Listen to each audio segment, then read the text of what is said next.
میں عبد القادر ہوں اور اس کو تحریر کیا ہے ثروت نذیر نے۔ بچہ ماں کے لیے اس کی سب سے قیمتی متاع ہوتا ہے۔ امیر النساء۔ اف یہ نور عبد الرحمن، ان کے مسکراتے ہوئے ہونٹ نفرت سے سکڑ گئے۔ کیوں ان کی یاد ہمیشہ میرے اور میرے بچے کے بیچ میں آ جاتی ہے؟ انہوں نے تلخی سے سوچا اور اپنے دماغ کو نور عبد الرحمن کی یاد سے خالی کرنے کی کوشش کی۔ ممی، مجھے آپ سے کچھ کہنا ہے۔ کچھ دیر کے بعد عبد القادر کی سنجیدہ آواز ان کے کانوں تک آئی۔ میرا کے ہاتھ رک گئے۔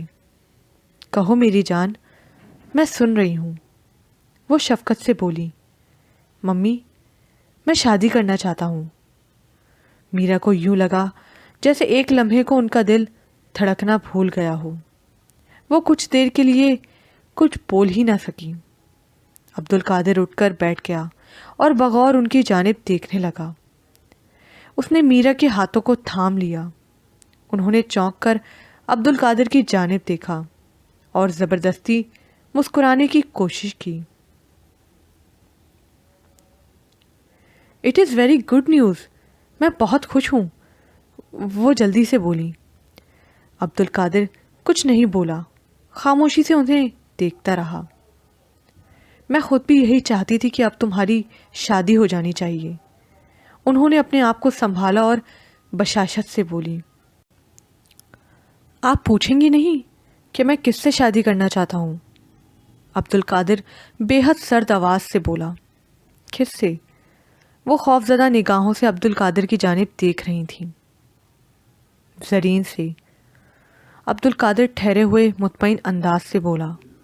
میرا کو یوں لگا جیسے ان کا وجود کسی پہاڑ کے بوجھ تلے آ کر دب گیا ہو اور وہ سانس بھی نہ لے سکتی ہوں، اور یہ پہاڑ ان کا اپنا تخلیق کردہ تھا۔ کچھ دیر وہ یوں ہی سن سی بیٹھی رہیں، اپنے دبے ہوئے وجود کو اس بوجھ سے نکالتی رہیں۔ عبد القادر منتظر نظروں سے ان کی جانب دیکھ رہا تھا۔ کچھ دیر کے بعد ان کے حواس نے کام کرنا شروع کیا تو غصے کی شدید آگ نے ان کے دل و دماغ کو بھڑکتے الاؤ میں جھونک دیا۔ وہ جھٹکے سے عبد القادر کے پاس سے اٹھ کھڑی ہوئیں۔ کون زرین؟ وہ عبد القادر کی طرف پشت کیے کھڑی تھیں۔ وہ نہیں چاہتی تھی کہ عبد القادر ان کے چہرے پر زرین سے شناسائی کی تحریر پڑھ سکے۔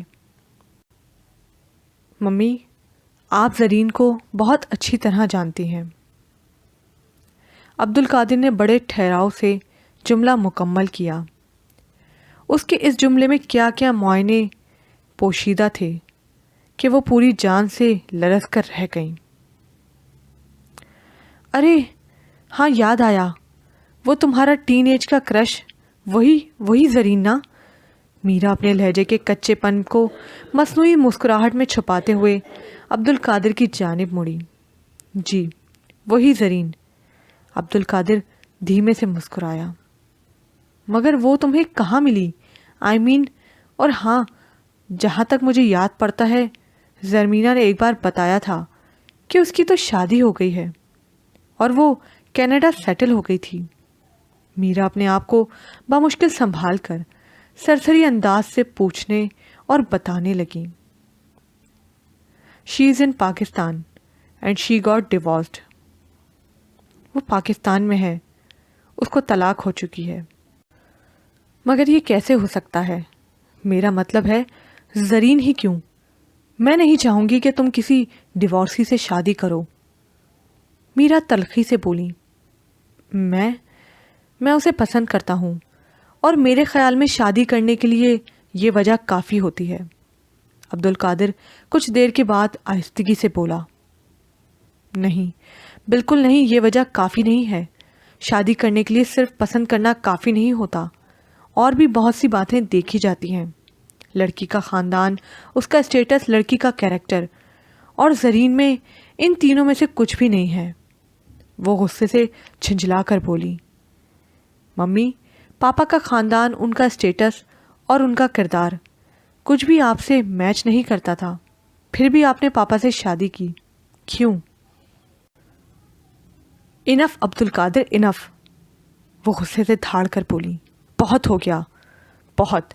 میں نے تمہاری سن لی اور تم نے اپنی منمانیاں کر لی، مگر اب نہیں۔ بچپن سے لے کر اب تک تم نے مجھے ہمیشہ مشکل میں ڈالے رکھا۔ میں نے جتنا تمہیں سنوارنے کی کوشش کی تم اتنا بگڑتے چلے گئے۔ مری کے بورڈنگ میں، کیڈٹ کالج میں، انگلینڈ میں، ہر جگہ سے تم مجھے وہ بن کر ملے جو میں نہیں چاہتی تھی۔ اور اب کیا میں نے تمہیں انگلینڈ اس لیے بھیجا تھا کہ تم اس اولیے میں واپس آؤ، یہ مسئلہ بن کر؟ جانتے ہو تمہاری وجہ سے مجھے کہاں کہاں نہیں شرمندگی اٹھانی پڑی۔ تمہارے کردار کی صفائیاں دیتے دیتے میں عاجز آ گئی ہوں۔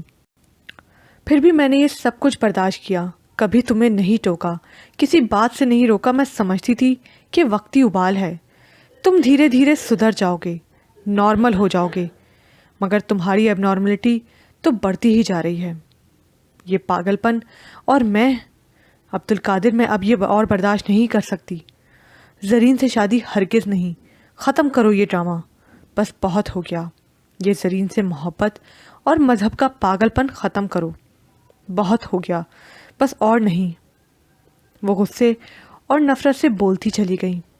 انہیں نہیں پتا تھا کہ وہ کیا کہہ رہی ہیں، کس سے کہہ رہی ہیں اور کیوں کہہ رہی ہیں۔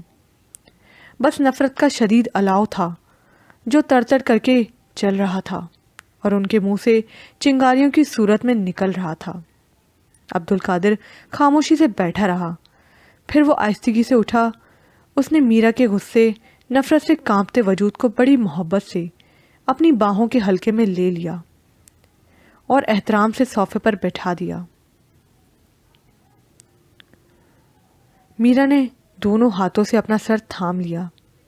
آئی ایم سوری ممی، عبد القادر رنجیدگی سے بولا۔ میں نے کبھی بھی آپ کو جان بوجھ کر دکھ نہیں دیا، پھر بھی آپ میری وجہ سے دکھی ہوئی ہیں تو I am really very sorry. آپ میری ماں ہیں، میرے لیے دنیا کی تمام عورتوں سے زیادہ قابل احترام۔ میں آپ کو دکھ دینے کا سوچ بھی نہیں سکتا۔ آپ نہیں چاہتی کہ میں زرین سے شادی کروں، ٹھیک ہے، میں نہیں کروں گا۔ یہ دنیا، اس کے معاملات، ان سب میں آپ کی پسند، آپ کی رائے سے بڑھ کر میرے لیے کسی اور بات کی کوئی اہمیت نہیں ہے۔ لیکن عبد القادر رک گیا۔ میرا آنسوں سے بھیگی ہوئی آنکھوں سے عبد القادر کی جانب دیکھ رہی تھی۔ وہ منتظر تھی، شدت سے منتظر۔ جہاں تک دین کا تعلق ہے، اس میں فوقیت صرف اور صرف اللہ اور اس کے رسول صلی اللہ علیہ وآلہ وسلم کو حاصل ہے۔ ان معاملات میں دنیا کی کسی بھی ہستی کی محبت اس قابل نہیں کہ حائل ہو سکے۔ وہ بے حد سکون سے بولا اور اٹھ کھڑا ہوا۔ عبد القادر جا چکا تھا۔ میرا لان کے سناٹے اور خاموشی میں بیٹھی رہ گئیں۔ وہ ابھی چند لمحوں پہلے ہونے والی صورتحال پر رنجیدہ تھیں۔ انہوں نے تعصب سے اپنے ہاتھوں کو دیکھا۔ انہیں اپنے ہاتھ بے حد خالی محسوس ہوئے، جیسے کوئی قیمتی متاع ان کے ہاتھوں سے نکل کر کہیں کھو گئی ہو۔ ایک دم وہ پھوٹ پھوٹ کر رونے لگی۔ میں نے تم سے کہا تھا کہ ایکیو کو اپنی رنگ میں رنگ کر اس کی زندگی سے نکل جانا۔ تم نے سوچا کہ میں کیوں اس کی زندگی سے نکل کر در بدر کی ٹھوکریں کھاؤں؟ تم نے اسے مجبور کیا کہ وہ تمہیں ہمیشہ کے لیے اپنی زندگی میں شامل کر لے، تم سے شادی کر لے۔ وہ کاٹدار آواز میں بولی۔ زرین حیرت سے اپنی جگہ کھڑی کی کھڑی رہ گئی۔ وہ گمسم نظروں سے میرا کی جانب دیکھ رہی تھی۔ شادی؟ ایکیو؟ وہ حیرت سے بڑبڑائی۔ ہاں شادی، ایکیو تم سے شادی کرنا چاہتا ہے۔ میرا تمسخر سے بولی۔ ایکیو نے آپ سے کہا کہ وہ مجھ سے شادی کرنا چاہتا ہے؟ زرین کھوئے کھوئے انداز سے بولی۔ ہاں، وہ کہتا ہے کہ وہ تمہیں پسند کرتا ہے اور تم سے شادی کرنا چاہتا ہے، مگر میں بہت اچھی طرح جانتی ہوں تم نے اسے ایسا کہنے پر مجبور کیا ہے۔ وہ نفرت سے گھرائیں۔ زرین کو یوں محسوس ہوا کہ اس کے اوپر ہلکی ہلکی پھوار سی برسنے لگی ہے۔ وہ بھیگ رہی ہے، اس کے ارد گرد عجیب سی روشنی پھیل رہی ہے، پانی کے قطرے اور روشنی میں نہاتے ہوئے جیسے بہت برسوں کی دھول ہولے ہولے اس کے وجود سے چھڑنے لگی ہو۔ مگر تم کسی بھول میں مت رہنا، وہ میرا بیٹا ہے، میرا عبد القادر۔ میں جو چاہوں گی، جیسا میں چاہوں گی وہ ویسا کرے گا، سمجھی تم؟ میرا تنفر سے بولی۔ اے کیو مجھ سے شادی کرنا چاہتا ہے؟ زرین نے گویا میرا کی بات سنی ہی نہیں۔ وہ کسی اور دنیا میں ہی پہنچ چکی تھی، ہلکی ہلکی روئی کی مانند، بادلوں کی طرح بلند، سبک رفتار، بے حد حسین، بے حد شفاف، بے حد اجلی، بے داغ، اور اس میں تیرتی پھر رہی تھی۔ وہ کبھی بھی تم جیسی کرپٹ بد کردار لڑکی سے شادی نہیں کرے گا۔ وہ میرا کہا نہیں ٹال سکتا، بیٹا ہے وہ میرا، سمجھی تم؟ وہ زرین کی کیفیت سے بے نیاز تھاڑ کر بولی۔ ٹھیک کہتی ہیں آپ، وہ مجھ جیسی کرپٹ لڑکی سے کیسے؟ مگر پھر بھی اس نے آپ سے کہا کہ وہ مجھ سے شادی۔ دیکھو، تم اس کی زندگی سے نکل جاؤ، اس کو مجبور کرنے کے بیکار کوشش مت کرنا۔ تمہارا میرا ایگریمنٹ ختم، اور اگر اب تم نے کوئی چال چلنے کی کوشش کی تو میں اے کیو کو سب کچھ بتا دوں گی۔ سنا تم نے؟ سب کچھ، تمہاری اصل، تمہاری اوقات، تمہارا مکروہ چہرہ۔ زرین نے چونک کر میرا کی جانب دیکھا۔ اس نے آپ کو کچھ نہیں بتایا؟ کیا نہیں بتایا؟ اب چونکنے کی باری میرا کی تھی۔ آپ کو اسے کچھ بتانے کی ضرورت نہیں، کچھ بھی نہیں۔ کیا مطلب؟ وہ سب کچھ جان گیا ہے، میرا اصل، میری اوقات، میرا مکروہ چہرہ، اور جانتی ہیں آپ کا چہرہ بھی۔ اس دن پارٹی میں ہم دونوں کے چہرے بے نقاب ہو گئے تھے۔ عبد القادر نے رسٹ واچ پر نگاہ ڈالی۔ وہ 3 گھنٹے پہلے نکل آیا تھا۔ اس نے افسردگی سے اپنے ارد گرد کے مناظر کو دیکھا اور پھر نظریں جھکا لی۔ موبائل فون پر میسج کی بیل ہوئی۔ یہ 6واں میسج تھا۔ عبد القادر نے میسج پڑھا اور پھر سم موبائل سے نکال کر گاڑی سے باہر پھینک دی۔ کچھ دیر گاڑی اپنی منزل کی جانب رواں دواں رہی۔ ڈرائیور، پہلے پی سی چلو۔ کچھ دیر کے بعد عبد القادر نے ٹیکسی ڈرائیور سے کہا۔ پی سی کی خوابناک لابی کو عبور کر کے وہ ڈائننگ ہال کی طرف چلا آیا۔ عبد القادر نے دور سے دیکھا تو وہ اسے ایک ٹیبل کے گرد سر جھکائے بیٹھی نظر آ گئی۔ ڈائننگ ہال کی دھیمی دھیمی روشنیوں میں اس کا افسردہ حسن دل کو چھو لینے والا تھا۔ الجھے بالوں کی ڈھیلی سی پونی ٹیل، میک اپ سے بے نیاز چہرہ، سرخ و سفید رنگت اور گہری سبز آنکھوں میں کچھ کھو دینے کا ملال چھپا ہوا تھا۔ کالی چادر نے اس کے مزمل حسن کو سمیٹ رکھا تھا۔ عبد القادر کو اپنے سامنے کھڑا دیکھ کر اس کی آنکھیں جگمگا اٹھیں۔ تم آ گئے، مجھے یقین نہیں تھا کہ تم آؤ گے۔ اس کے افسردہ چہرے پر پھیکی سی مسکراہٹ تھی۔ عبد القادر نے کرسی کھسکائی اور اس کے مقابل بیٹھ گیا۔ زرین نے جھلملاتی آنکھوں سے اپنے سامنے بیٹھے ہوئے شخص کی طرف دیکھا۔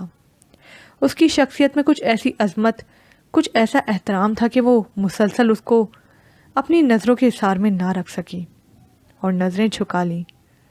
ٹپ ٹپ آنسو ٹیبل پر گرنے لگے۔ ارے کیا ہوا؟ اس نے گھبرا کر ٹیشو پیپر زرین کی جانب بڑھایا۔ آئی ایم سوری اے کیو، زرین رندی ہوئی آواز میں بولی۔ For what? وہ نارمل انداز سے بولا۔ For every thing, I am really a bad girl. میں نے تمہیں چیٹ کیا، دھوکہ دیا۔ بھول جاؤ زرین، بھول جاؤ سب کچھ، اور جہاں تک تمہارے سوری کا تعلق ہے تو وہ میں نے اسی دن ہی مان لی تھی۔ تم سچ کہہ رہے ہو؟ زرین کی آنسوؤں سے لبریز آنکھیں حیرانی سے اے کیو کی جانب دیکھ رہی تھیں۔ میں جھوٹ نہیں بولتا، اور زرین تم بھی اپنی زندگی کو اب سچائی کی بنیادوں پر استوار کرو۔ جتنا زیادہ اپنی زندگی میں سچ کو شامل کرو گی اتنا ہی پرسکون اور کامیاب رہو گی۔ اے کیو، تم میرا ساتھ دو گے؟ زرین ملتجی نگاہوں سے اے کیو کی جانب دیکھتے ہوئے بولی۔ میں تمہارا ساتھ دوں یا نہ دوں، مگر تم اب سچائی کا ساتھ نہ چھوڑنا۔ مجھے تمہاری مدد چاہیے اے کیو۔ تمہارے بغیر میں زرین کے اندر دوبارہ سے آنسوؤں کا سیلاب امڑ آیا تھا۔ آئی ایم سوری زرین، میں تمہاری مدد نہیں کر سکتا۔ تمہیں اپنی مدد خود کرنا ہے۔ میری دعائیں تمہارے ساتھ ہیں۔ میں جہاں بھی رہوں گا تمہارے لیے، تمہاری زندگی کے لیے خیر، نیکی اور بھلائی کی دعا کرتا رہوں گا۔ پلیز ایکیو، مجھے تمہاری ضرورت ہے۔ میں بدلنا چاہتی ہوں، میں خود کو صحیح کرنا چاہتی ہوں۔ جیسا تم چاہتے ہو میں ویسا بننا چاہتی ہوں۔ زرین عبدالقادر کی بات سنے بغیر بولتی چلی گئی۔ اب بہت دیر ہو چکی ہے زرین، کاش میں تمہاری بات مان سکتا، مگر مجھے جانا ہے، اور اگر تم اپنے آپ کو بدلنا چاہتی ہو تو ویسی بننا جیسا ہمارا مذہب چاہتا ہے، اور اگر تم ویسی بن گئی تو سمجھو کہ تم میرے جیسی بن گئی۔ اور ہاں زرین، تم اپنے پیرنٹس کے پاس چلی جانا، ان سے معافی مانگ لینا، مجھے یقین ہے وہ تمہیں معاف کر دیں گے۔ یہ کہہ کر ایکیو نے ایک الوداعی نظر زرین پر ڈالی اور اٹھ کر کھڑا ہو گیا۔ پلیز ایکیو، پلیز مجھے چھوڑ کر مت جاؤ۔ میں تمہارے ساتھ جینا چاہتی ہوں۔ میں تم سے محبت کرنے لگی ہوں ایکیو، وہ محبت جو میں نے آج تک کبھی کسی سے نہیں کی۔ زرین نے اپنا سر ٹیبل کی میز پر ٹکا دیا اور ہچکیوں سے رونے لگی۔ ارد گرد کا خوابناک فسو خیز ماحول یکدم تاریکی میں ڈوب گیا۔ عبدالقادر زرین کو میز پر اکیلا بیٹھا چھوڑ کر چلا گیا تھا۔ پی سی کا ڈائننگ ہال کسی قبرستان کی مانند ہو گیا تھا۔ ساری ٹیبلیں قبروں کا روپ دھار گئی تھیں۔ زرین اپنی پہلی محبت کی قبر پر بیٹھی آنسو بہا رہی تھی۔ وہ محبت جس نے ابھی سانس لینا شروع کیا تھا، جس نے ابھی پروان چڑھنا تھا، وہ محبت جس میں سپردگی تھی، بدل دینے کی طاقت تھی، وہ محبت اس سے روٹ گئی تھی۔ محبت مر نہیں جاتی، محبت سانس لیتی ہے، کبھی یادوں کی چلمن سے یہ دل میں جھانک لیتی ہے، کبھی مجسم ہمارے سامنے آ کر ہمارے ہاتھ کو اپنے فسوں سے تھام لیتی ہے۔ محبت مر نہیں جاتی، محبت سانس لیتی ہے۔ یہ گردش کیسی گردش ہے، بہت سے رنگ ہیں جس میں، دھنک رنگ اونگڑنی بن کر یہ ہم کو ڈھانپ لیتی ہے۔ محبت مر نہیں جاتی، محبت سانس لیتی ہے۔ میں جانتا ہوں زرین، تم بدل گئی ہو، تم نے خود کو میرے رنگ میں رنگنا چاہا ہے، جیسے برسوں پہلے میں تمہارے رنگ میں رنگ گیا تھا۔ مگر زرین، انسانوں کے دیے ہوئے رنگ کچے ہوتے ہیں۔ تم خود کو اس رنگ میں رنگو جو سب سے گہرا، سب سے پکا ہے۔ سبغت اللہ کا رنگ۔ عبدالقادر نے افسردگی سے سر نشست کی پشت پر رکھ دیا۔ وہ بہت آگے نکل آیا تھا، بہت بلندی پر پہنچ چکا تھا، ہوا میں معلق۔ اس نے کھڑکی سے نیچے جھانکا، ریت کے ذروں کی مانند بکھری ہوئی دنیا، وہ دنیا جو اس کے ہاتھوں سے پھسل گئی تھی۔ اس نے اپنے ہاتھوں کی جانب دیکھا، خالی ہاتھ۔ وہ کچھ دیر یوں ہی افسردگی سے انہیں دیکھتا رہا، پھر اس نے اپنے ہینڈ بیگ میں سے چھوٹا سا قرآن پاک کا نسخہ نکالا اور پڑھنے لگا۔ اس کے ہاتھوں میں اب سب کچھ آ چکا تھا، یہ دنیا بھی اور وہ دنیا بھی جو ابدی ہے۔ میرا کی گاڑی ڈرائیو وے میں آ کر رکی۔ ڈرائیور نے پھرتی سے ان کی سائیڈ والا دروازہ کھولا۔ وہ گاڑی سے اتر کر کھڑی ہو گئیں۔ انہوں نے اپنے ارد گرد نگاہ دوڑائی۔ نفاست سے سجا ہوا وسیع و عریض لان، اس میں کھلے ہوئے پھول پودے سب سر جھکائے کھڑے تھے۔ لان کی تمام لائٹیں بھی روشن تھیں، مگر پھر بھی انہیں عجیب سا اندھیرا محسوس ہو رہا تھا۔ وہ دھیرے دھیرے جلتے ہوئے دروازے تک آئیں۔ لان کے کونے میں پڑا ہوا پرندوں کا پنجرا، آج وہاں پر بھی بے حد خاموشی تھی۔ پرندے چہچہا نہیں رہے تھے۔